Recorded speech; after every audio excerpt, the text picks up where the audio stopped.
आपण पाहत आहात मराठवाड्यातील आपल्या हक्काचे व्यासपीठ मराठवाडा न्यूज नेटवर्क।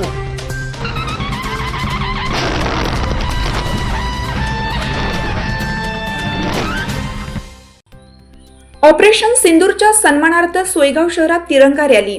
प्रतिनिधी संतोष गर्दे। भारतीय सैन्य दलाने ऑपरेशन सिंदूर अंतर्गत दाखवलेल्या अतुल्य पराक्रमासाठी सोयगाव शहरात सोमवारी सकाळी 11 वाजता तिरंगा रॅलीचं आयोजन करण्यात आलं होतं।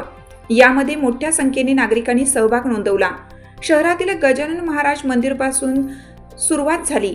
ही रॅली आमखेडा, सोयगाव शहर, छत्रपती शिवाजी महाराज बसस्थानक, तहसील कार्यालय या प्रमुख मार्गावरून मार्गस्थ झाली।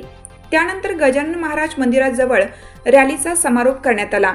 रॅली दरम्यान भारत माता की जय, वंदे मातरम, जय हिंद अशा देशभक्तीपर घोषणांनी परिसर दणाणून गेला होता।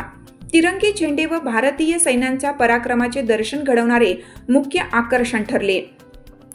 दरम्यान समारोप प्रसंगी सैनिक निलेश इंगळे, माजी सैनिक घन चौधरी, सीताराम पाटील, गोपीनाथ जवळ, निवृत्ती कापसीकर, शशिकांत काळे आदी आजी माजी सैनिकांचा सत्कार करण्यात आला।